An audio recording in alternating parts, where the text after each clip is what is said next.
ఎంతో కాలంగా బాధతో పీడింపబడుతున్న ఒక స్త్రీ కోసము ప్రార్థన చేయమని బెవింగ్టన్ గారిని అడిగారు. చాలా కాలం నుండి ఆ వ్యాధి వలన ఆమె క్షీణించిపోయి కొంచెం మతి కూడా చెడిపోయింది.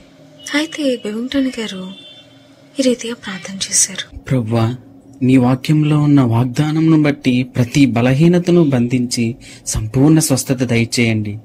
మరుసటి రోజు కాటేజ్ ప్రార్థన ఒకరింట్లో జరిపారు. కూటం ముగించిన తర్వాత అనేకులు ఈయన దగ్గరకు వచ్చి కరచాలనం చేశారు. వారిలో ప్రకాశముఖి అయిన ఒక సహోదరి ఈయనకు బలంగా షేకండిచ్చారు. ప్రజలందరినీ కలిసి కూడా ముగించిన తర్వాత ఆ వ్యాధిగ్రస్తురాలి గురించి అక్కడున్న వారితో విచారించినప్పుడు, నిన్న వచ్చిన సహోదరి ఈ రోజు ప్రార్థనకి రాలేదేంటి? తన పక్కనున్న ఆయన గట్టిగా నవ్వి, ఇప్పుడు మిమ్మల్ని కలిశారు కదా బ్రదర్ బెవింగ్టన్, మీరు గుర్తుపట్టలేదా? ఆమె పూర్తిగా మారిపోయింది అన్నారు. వెళ్లిపోతున్న ఆమెను మళ్లీ వెనక్కి పిలిచారు. ఒక్క దినములో ముఖపచ్చస్సు, శరీరము, మనసు కూడా ఇంతగా మార్పు చెందిన స్త్రీని ఈయనప్పుడు చూడలేదు. ఆమె తన ఆత్మీయ జీవితము ప్రభువునకు అప్పగించింది. ఈ సంఘటన తర్వాత జాన్ ఫ్లెమింగ్ గారి ఇంట్లో 3 వారాలు ఉన్నారు. ఆయన ఇంటి పనిలో సహాయం చేస్తూ వారి గోడలకు కూడా రంగులు వేస్తూ ఉన్నారు. అయితే ఆయన భార్య ఈయన్ని కోటాలు పెట్టమని కూడా కోరారు. అక్కడ 14 మంది పరిశుద్ధపరచబడిన వారు ఉన్నారని తెలియజేసింది.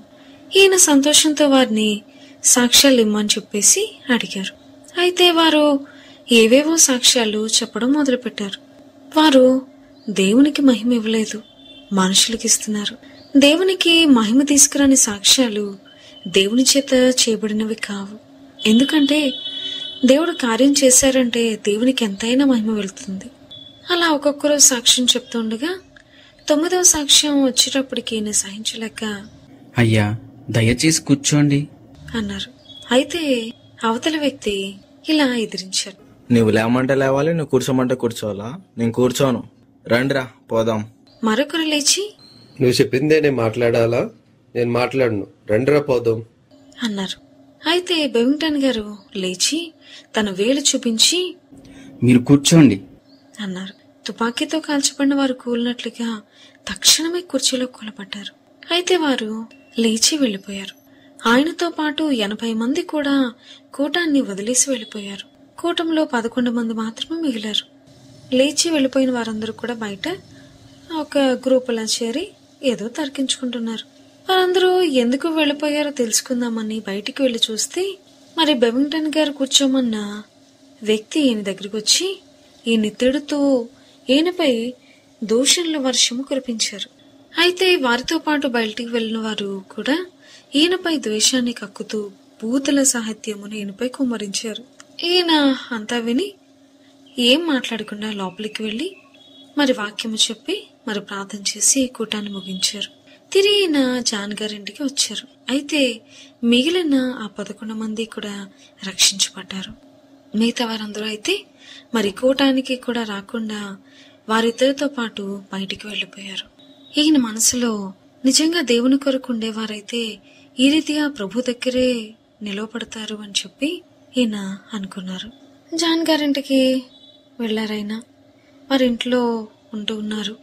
చలికాలం వచ్చింది. పాస్టర్ గారి భార్య ఈయనకొక పడకని ఏర్పాటు చేశారు. తెల్లవారి లేసేసరికి ఒళ్ళంతా ఒకటే నొప్పులు ఈయనకి. ఈయన ఆమెతో, అమ్మా, ఈ మధ్య కాలంలో ఈ పడక మీద ఎవరైనా పడుకున్నారా? అయితే ఆమె, లేదండి, 16 సంవత్సరాల క్రితం మా తాతగారు అందులో చనిపోయారు అన్నారు. అంతలో ఈయన అందుకుని, మరి ఎప్పుడైనా ఈ దుప్పట్లు ఎండలో వేశారా, మార్చారా, ఉతికారా? ఆమె ఏం మాట్లాడలేదు.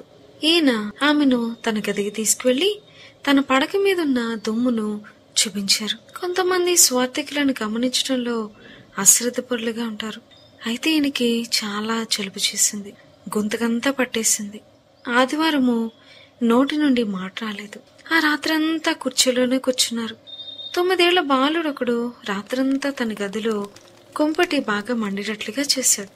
జాన్ గారు వెంటనే డాక్టర్ను పిలిపిస్తామని చెప్పి వెళ్లిపోయారు. అయితే ఆవిడ భార్య ఈయన్ని చూసి, అయ్యో బెవింగ్టన్ గారు. ఈయన ప్రార్థన చేయడం ప్రారంభించారు. ఈయన ఒళ్ళంతా నొప్పులు పుడుతుంది కాబట్టి ఎక్కువసేపు ప్రార్థన చేయలేకపోయారు. ఆ రోజు డాక్టర్ రాలేదు. జాన్ గారు పని నుండి ఇంటికి రాగానే ఈయన్ని చూడవచ్చారు. ఈయన మునుపటి కంటే క్షీణ స్థితిలో ఉన్నారు. కానీ ఆయన బాగా అలసిపోయి ఉన్నారు కాబట్టి ఆ రాత్రి డాక్టర్ దగ్గరికి వెళ్ళలేకపోయారు.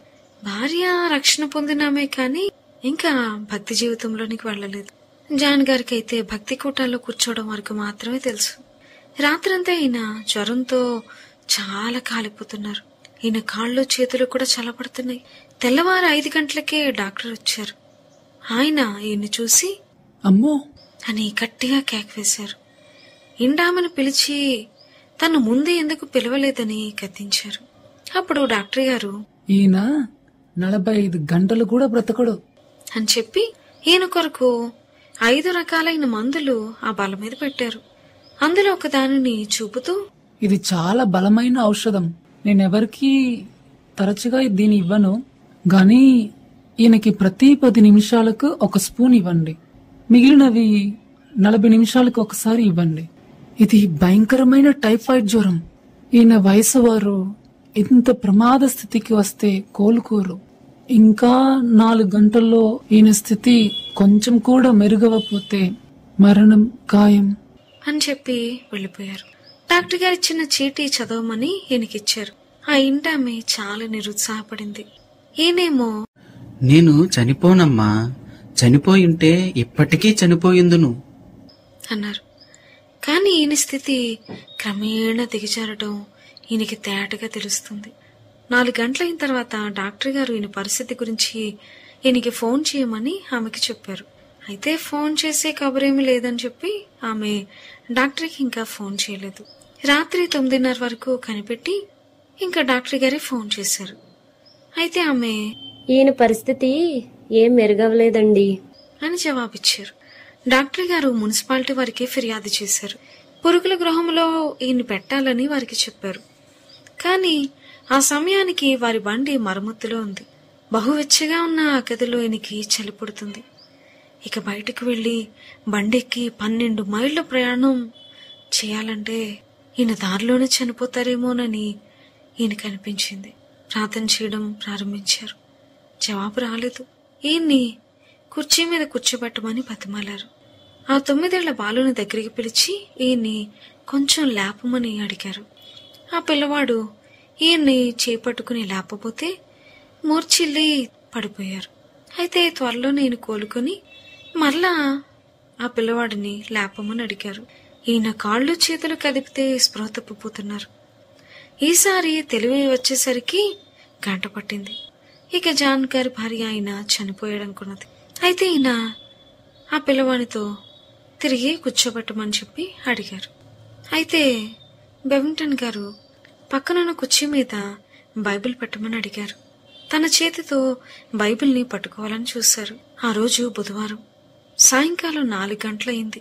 ఈయన తన చెయ్యి లేపగానే మరలా స్పృహ తప్పిపోయారు. తేరుకుని బైబిల్ మీద తన చెయ్యి పట్టగలిగే స్థితికి వచ్చేసరికి 6 గంటలైంది. ఈయన బైబిల్ తీసుకుని తనకి దగ్గరగా పెట్టుకునేలోపు స్పృహ తప్పిపోయారు.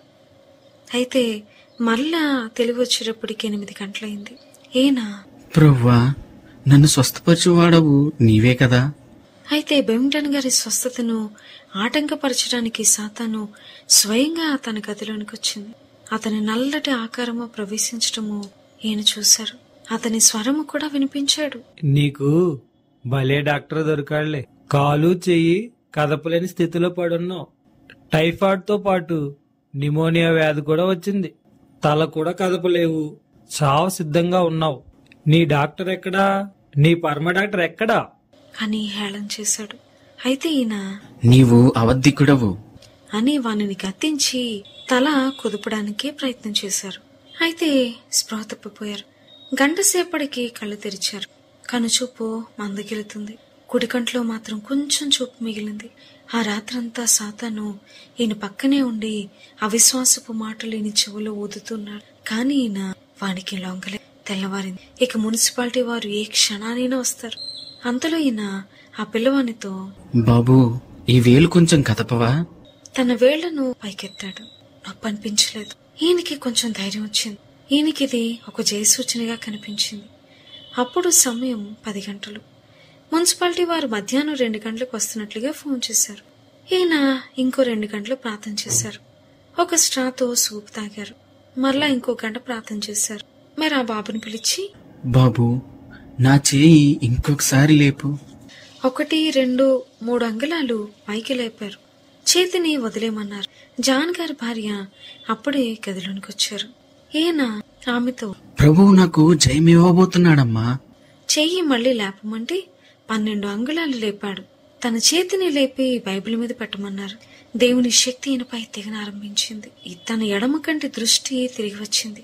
ఈయన కుడి చేతిని లేపాలని చూశారు. కాని ఈయన ఇంకా అంత స్థితికి రాలేదు. మరలా స్పృహ తప్పారు.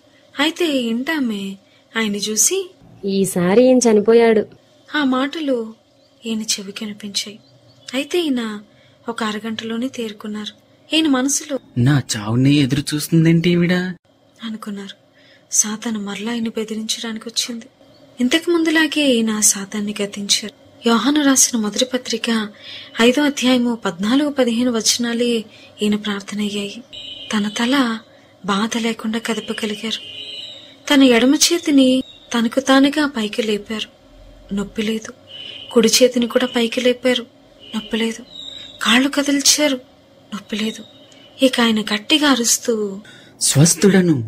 బలహీనత వలన తూలుతుంటే ఈయన్ని కుర్చీలో కూర్చోబెట్టారు. దేవుని వాగ్దానముల నెరవేర్పుకై ఈయన ఇంకా ప్రార్థన చేస్తుండగా మున్సిపల్ కార్యముల నుండి 4 అధికారులు ఈయన తీసుకెళ్లిపోవడానికి వచ్చారు. అయితే అందులో ఉన్న కథను కనికరము లేనటువంటి వ్యక్తి. ఆయన ముఖాన్ని చూస్తేనే తెలుస్తుంది. జాన్ గారి భార్య స్వస్థత వచ్చింది అని చెప్పడం ఈయన చెవురికి వినిపించింది. అయితే రెండోవాడు దయగలవాడుగాను మృదు స్వభావిగాను కనిపించారు. ఆ మూర్ఖపు ముఖముతో ఉన్నటువంటి ఈ వ్యక్తి బెవింగ్టన్ గారితో, ఈ కళ్ళబుల్ల కబుర్లు వినడానికి మేము రాలేదు, బండి తెచ్చాము, నడు. ఇలాంటి మాటలు చాలా విన్నాం. ఇంకోసారి బండి తేవాల్సి వస్తే ఖర్చు ఎవరి మీద పెట్టాలి అన్న. అయితే ఈయన, అయ్యా, మీరు రానక్కర్లేదు. రేపు 10 గంటలకు నేనే స్వయంగా మీ ఆఫీసుకు వస్తానండి. ఇదిగో నా చేతి గడియారము. ఇది $25 విలువ కలిగినది. మరలా బండి తేవలసి వస్తే ఖర్చుకి ఇది వాడవచ్చు. ఆ దయగల ఆఫీసరు ఈయన పక్షంగా మాట్లాడారు. వాచ్ ఇవ్వడానికి కూడా సిద్ధంగా ఉన్నాడు కదా, ఆయన మాట నమ్మండి. బలహీనంగా ఉన్న ఆయనను తొందర చేయకండి. రెండవసారి రావాల్సి వస్తే ఆ $12 నేను ఇస్తాను. ఆ దయగల మాటలు ఈయనకెంతో ఆదరణ కలిగించి, ఇంతవరకు ఈయన్ని ఇలా ధైర్యపరిచిన వారు ఒక్కరు కూడా లేరు. తన బాధలో ఎప్పుడు చనిపోతాడా అని ఎదురు చూశారే తప్ప వచ్చి ధైర్యపరిచిన వారు ఎవరూ లేరు. ఈయన పగలంతా రాత్రంతా చక్కగా నిద్రపోయారు. మరుసటి రోజు 2 ఉన్నికోట్లు ధరించి ఆ కుర్రవానితో మున్సిపల్ కార్యాలయానికి బయలుదేరారు. 3 మైళ్ళ ప్రయాణం. దారిలో అలసట తీర్చుకోవడానికి అనేక సార్లు ఆగారు. ఆఫీసు చేరడానికి ఇంకా 9 మెట్లు ఎక్కాలి. ఆ మెట్లను చూడగానే ఈయన, నేను వీటిని ఎక్కలేను బాబు. అంతలో పిల్లవాడైతే, యేసుప్రభుని అడగండి. ఆ లోపల ఉన్నటువంటి డాక్టర్ గారు ఈయన రాకని గమనించి రోడ్డు మీద వెళ్తున్న కొంతమందిని పిలిచి, అయ్యలారా, ఈయన బలహీనంగా ఉన్నాడు, కొంచెం మెట్లెక్కించండి అని ఫనిపతమాలుకున్నారు. వారు ఈయన ఎక్కించారు. అడుగడుక్కి దేవుడు తను ఈ రీతిగా ఆదుకుని తన విశ్వాసమును నిలవబెట్టారు. మున్సిపల్ కార్యాలయంలో డాక్టర్ గారు ఈయన్ని పరీక్షించి ఏ జబ్బు లేదని నిర్ధారించారు. మనకేదైనా జబ్బు వచ్చినప్పుడు వెంటనే ప్రార్థన చేయాలి. ఈయన స్వస్థత వెనుకజారిన కుటుంబాన్ని మళ్ళా దేవుని దగ్గరికి చేర్చింది. మన జీవితంలో జరిగే ప్రతిదీ కూడా దేవుని ఆశీర్వాదానికే తీసుకెళ్తారనడానికి ఇదొక రుజువు. అందుకే మీ జీవితంలో కూడా ఏ కార్యం జరిగినా సరే భయపడద్దు, దిగులు పడద్దు. అది ఆశీర్వాదానికి వెళ్తుంది. అది మీకైనా సరే, ఇంకొకరికైనా సరే.